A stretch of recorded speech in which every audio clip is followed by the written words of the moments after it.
সিয়াম ভঙ্গের কিছু কারণ আছে যেগুলো থেকে আমাদেরকে দূরে থাকতে হবে। যেমন ইচ্ছাপূর্বক খানাপিনা খাওয়া, ধূমপান করা, গুল জর্দা এগুলো যদি মনের অজান্তে কেউ খেয়ে ফেলে বা ইচ্ছাপূর্বক ভুলে খেলে সেটা ভিন্ন কথা। আর ভুলে কি, এগুলো তো হারাম। সিয়ামরত অবস্থায়ও হারাম, সিয়াম ছাড়াও হারাম, এগুলো তো খাওয়াই যাবে না। কিন্তু অন্যান্য যে বৈধ খাবার এগুলো কেউ ইচ্ছাকৃত খেলে সিয়াম ভঙ্গ হয়ে যাবে। ইচ্ছা করে যদি কেউ বমি করে তাহলে তার রোজা ভঙ্গ হয়ে যাবে। সহবাস, সাথে বসবাস যদি কেউ করে তাহলে তার সিয়াম ভঙ্গ হয়ে যাবে। খাদ্য আছে এরকম কোনো ইনজেকশন অথবা স্যালাইন যদি কেউ শরীরে প্রবেশ করায় তাহলে তার রোজা ভঙ্গ হয়ে যাবে। অথবা রক্ত যদি কেউ গ্রহণ করে তাহলেও তার রোজা ভঙ্গ হয়ে যাবে। মাসিক নিয়মিত যে অপবিত্রতা সেটাও যদি কারো হয়, যে সময় হবে সেই সময় সিয়াম ভেঙে ফেলতে হবে। ইফতারের যদি 10 মিনিট আগে 5 মিনিট আগেও হয় তাহলে তার সেই দিনের সিয়াম বাতিল। যেসব কারণে সিয়াম ভাঙে না, যেমন চোখে কানে কোনো ড্রপ যদি দেওয়া হয়, ঔষধ অসুস্থতার কারণে দেওয়া হলে এই কারণে কখনো সিয়াম ভঙ্গ হবে না। পরীক্ষার জন্য যদি কোনো রক্ত দেওয়া হয়, কোনো ডায়াগনস্টিক সেন্টারে যেয়ে যদি কোনো রক্ত দেওয়া হয় পরীক্ষা নিরীক্ষার জন্য, এই জন্য সিয়াম ভঙ্গ হবে না।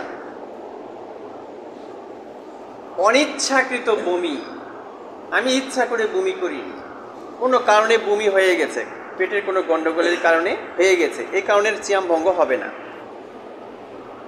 নাপাক অবস্থায় যদি আমি ফজর করে ফেলি, নাপাক অবস্থায় আমি ফজর করে ফেলেছি, আমি স্ত্রীর কাছে গিয়েছি অথবা কোনো কারণে অপবিত্রতা হয়েছে আমার, তাহলে এমত অবস্থায় যদি ফজর হয়ে যায় সিয়ামের কোনো সমস্যা নেই। আমি এই অপবিত্র অবস্থায় সাহারি খেতে পারবো, এরপর পবিত্রতা অর্জন করে আমি সালাত আদায় করতে পারবো, এতে সিয়ামের কোনো ক্ষতি নেই।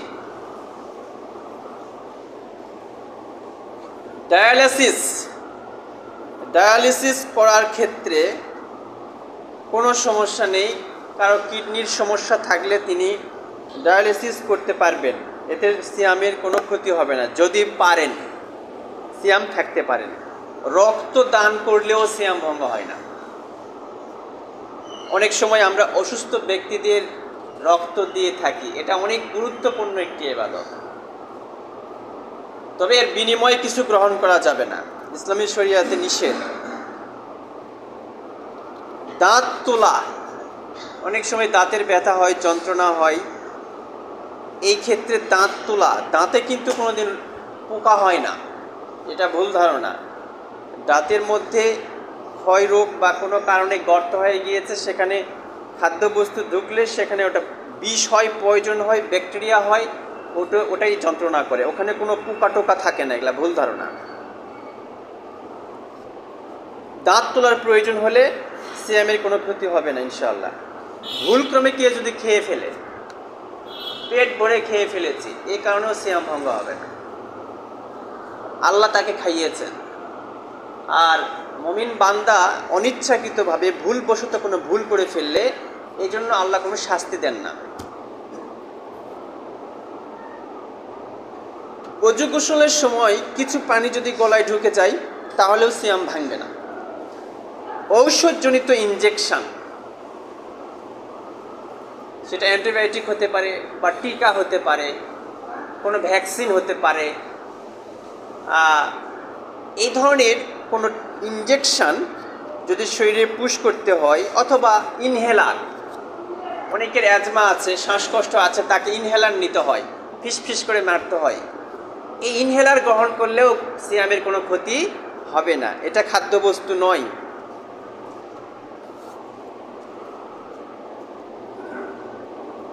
আচ্ছা, এরপর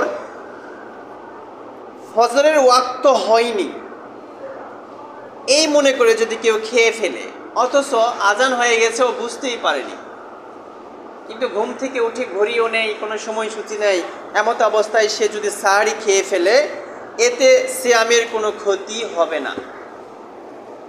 সূর্য ডোবেনি, পশ্চিম আকাশে মেঘ জমেছে, মনে হয়েছে অন্ধকার হয়ে গেছে, অতএব সময় হয়ে গেল, আমার কাছে ঘড়ি নেই, সময়সূচি নেই, আমি আজানও শুনতে পাচ্ছি না। আগের সময়ে এগুলো হতো, এখন আর তো সমস্যা নেই। বিদ্যুৎ না থাকলেও এখন আইপিএস আছে, ব্যাটারি আছে, সেগুলো দিয়েও চারিদিকে আজান হয়। যদি কোনো ব্যক্তি ভুলভাবে মনে হয় যে সূর্য ডুবে গেছে কিন্তু ডোবেনি, এমত অবস্থায় ইফতার করে ফেলেছে, তার সিয়াম ভাঙবে না, সিয়াম হয়ে যাবে ইনশাআল্লাহ। রোজাদারকে যদি কেউ জোর করে খাওয়ায়, এরকম পরিবেশ হয় না, তাহলেও রোজা ভাঙবে না। জোর করে যদি স্ত্রীর মিলন হয়, স্ত্রীর ইচ্ছা ছিল না, তাহলে স্বামীরটা ভঙ্গ হবে, স্ত্রীরটা ভঙ্গ হবে না। কোনো কারণে যদি স্বপ্নদোষ হয়, দিনের বেলাতেও হয়, এতেও কোনো সিয়ামের ক্ষতি নেই। মুখে থুতু যদি কেউ গিলে ফেলে, এতেও কোনো সিয়াম ভঙ্গ হবে না। তবে অনেক থুতু মুখের মধ্যে জমা করে খেয়ে ফেলাটা ঠিক নয়। শিঙ্গা লাগালে, অর্থাৎ এটা এক ধরনের চিকিৎসা, সাপুরেরা মনে হয় করে থাকে, তাই না? যে হাঁটুতে ব্যথা, ওরা কিছু একটা লাগায় চুষক দেয় বা কোনো কিছু একটা ওখানে ঢুকিয়ে দিয়ে বের করে, এই ধরনের কিছু একটা যদি কিছু হয়। বা চীনের শুনেছিলাম যে অ্যাকুপাংচার নামে একটা চিকিৎসা আছে, কিভাবে করে বাবা এগুলো। তো এই ধরনের চিকিৎসার ক্ষেত্রেও সিয়ামের কোনো ক্ষতি হবে না। সুরমা লাগালে সিয়ামের কোনো ক্ষতি নেই। কানে যদি পানি যায় গোসলের সময়, আগে আমরা ছোটবেলাতে নদীতে দৌড়ে যেয়ে ঝাঁপ দিতাম বা পুকুরে ঝাঁপ দিতাম, এতেও যদি পানি ঢোকে কোনো ক্ষতি নেই সিয়ামের। গরম থেকে বাঁচতে যদি কোনো ব্যক্তি বেশি বেশি পানি ঢালে, ভেজা কাপড় শরীরে পেঁচিয়ে রাখে, গড়গড়া করে বেশি বেশি, কুলি করে, এতেও সিয়ামের কোনো ক্ষতি হবে না। চোখের পানি যদি কোনো কারণে গলার মধ্যে চলে যায়, এতে সিয়ামের কোনো ক্ষতি নেই। তবে কিছু কিছু কাজ আছে যেগুলোর কারণে সিয়াম ভঙ্গ হয় না, তবে ভঙ্গ হওয়ার কাছাকাছি যায়, মাকরু, অপছন্দনীয় বলা যেতে পারে। যেমন গড়গড়া করে কুলি করা, এতে করে পানি ভিতরে যাওয়ার সম্ভাবনা থাকে, এই কারণে গড়গড়া করা উচিত নয়। জোরে বেশি নাক দিয়ে পানি টেনে নেওয়া যাতে ভিতরে পানি চলে যাও, এটা ঠিক নয়, সিয়াম ভেঙে যেতে পারে।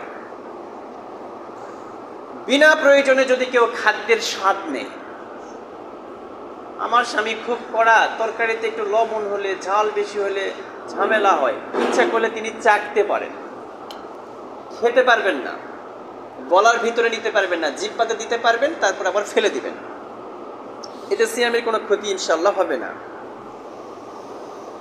যৌন অনুভূতি নিয়ে স্ত্রীকে চুম্বন করা বা এই ধরনের স্পর্শ করা, হতে পারে যে অপবিত্রতা চলে আসতে পারে, তাহলে এমত অবস্থায় জায়েজ হবে না। তবে কেউ যদি নিজেকে কন্ট্রোলে রাখতে পারে, কোনো সমস্যা নেই। এবার আমরা আসি সিয়ামের কিছু বিধিবিধান, যেমন কাজা এবং কাফারা, এ বিষয়ে একটু আলোচনা করা দরকার। অনিচ্ছাকৃত বা উজরের কারণে যে সিয়ামটা ছুটে যায়, এটার কাজা আদায় করতে হয়। অনিচ্ছাকৃত অথবা কোনো কারণবশত, আমার ইচ্ছা নাই কিন্তু কোনো একটা কারণে আমাকে রোজা ভেঙে ফেলতে হচ্ছে, এই জন্য কাজা আদায় করতে হয়, মানে পরবর্তীতে আদায় করে নিতে হয়। আবার কিছু কিছু কাজ আছে যেগুলোর কারণে সিয়াম ভঙ্গ হয়েছে, আমার কারণে ভঙ্গ হয়েছে, এই কাজগুলোর করার কারণে আবার কাফফারাও দিতে হয়। তার মানে কাজা একটা জিনিস, কাফফারা আর একটা জিনিস। কাজার চেয়ে বেশি শাস্তিদায়ক হচ্ছে কাফফারা। কাফফারা 3 প্রকার, যেমন গোলাম আজাদ করতে হয়, এখন তো গোলামের সিস্টেম নাই। দ্বিতীয় হচ্ছে একাধারে 60 দিন রোজা রাখতে হবে, কোনো মাঝখানে গ্যাপ দেওয়া যাবে না, বিরতি দেওয়া যাবে না, একাধারে 60 দিন রোজা রাখতে হবে। আর একটা হচ্ছে 60 জন অভাবী মানুষকে খাবার খাওয়াতে হবে। এই 3 প্রকারের কাজা করতে হয়, কাফফারা আদায় করতে হয়। 3 ধরনের কাফফারা, হয় গোলাম আজাদ, না হলে একাধারে 60 দিন সিয়াম, অথবা 60 জন মিসকিনকে খাবার খাওয়ানো। এই 3টা হচ্ছে অপশান, যে কোনো একটা করা যেতে পারে। যেহেতু প্রথমটা নেই, বাকি দুটো আমাদের জন্য সুযোগ আছে, 60টা রোজা রাখা অথবা 60 জন মিসকিনকে খাবার খাওয়ানো।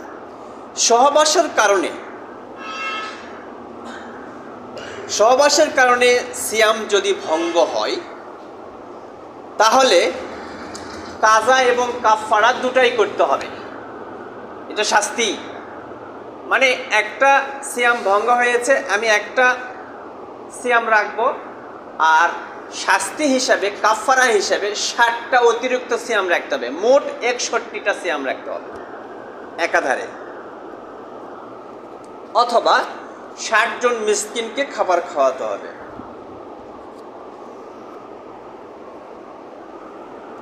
অসুস্থ ব্যক্তির সিয়াম, যদি কোনো ব্যক্তি রোগের কারণে তার রোগ বেড়ে যাবে অথবা রোগ ভালো হতে সময় নেবে, এই কারণে যদি কোনো ব্যক্তি সিয়াম রাখতে না পারে, তবে তিনি পরবর্তীতে কাজা আদায় করবেন। অর্থাৎ যে কয়টা সিয়াম ছেড়ে দিতে হবে, সেই কয়টা সিয়াম পরবর্তীতে পূর্ণ করতে হবে।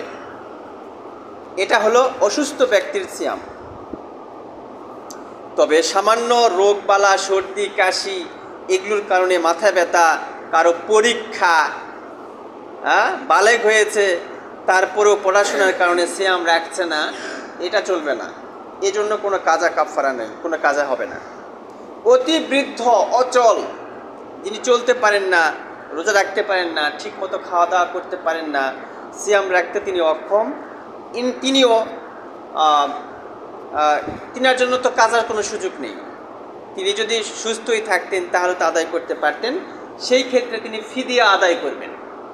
ইসলাম কত সহজ করে দিয়েছে দেখেছেন, মানে আমাদের সওয়াব থেকে আল্লাহ বঞ্চিত করতে চান না, এজন্য তিনি বিকল্প ব্যবস্থা রেখেছেন, ফিদিয়া দিবেন। ফিদিয়া মানে একজন মানুষকে খাবার খাওয়াবেন, এই পরিমাণ খাদ্যবস্তু দিয়ে দিবেন। হতে পারে 1 কেজি অথবা 3 পোয়া পরিমাণের, 1.5 কেজি পরিমাণের যদি কোনো চাল দিয়ে দেওয়া হয়, তাহলে একটা সিয়ামের জন্য যথেষ্ট হয়ে যাবে। তবে যত বেশি দেওয়া যায় তত বেশি নেকি, এই কথাই রাসূল বলেছেন।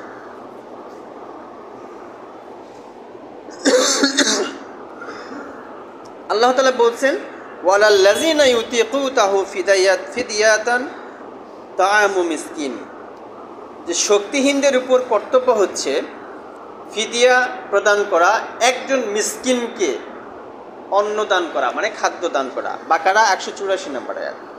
গর্ভবতী, স্তন দানকারী নারীদের ক্ষেত্রে তারা যদি ক্ষতির আশঙ্কা করে, তাদের সন্তানের ক্ষতির আশঙ্কা করে, নিজের ক্ষতির আশঙ্কা করে, তাহলে উভয় অবস্থাতেই সিয়াম ভঙ্গ করা জায়েজ আছে। তিনি পরবর্তীতে সেটা পূর্ণ করবেন অন্য সময়। ঋতুবতী মহিলার ক্ষেত্রে তাকেও সিয়ামটা পূর্ণ করতে হবে, তবে সালাত আদায় করতে হবে না। আয়েশা রাদিয়াল্লাহু আনহা বলছেন, ফানুমারু বিকাযাইস সাওমি ওয়ালা নুমারু বিকাযাইস সালাহ, সিয়াম কাজা করতে আমাদেরকে আদেশ দেওয়া হয়েছে, তবে সালাতের কাজা আদায় করতে বলা হয়নি। বুখারী মুসলিম।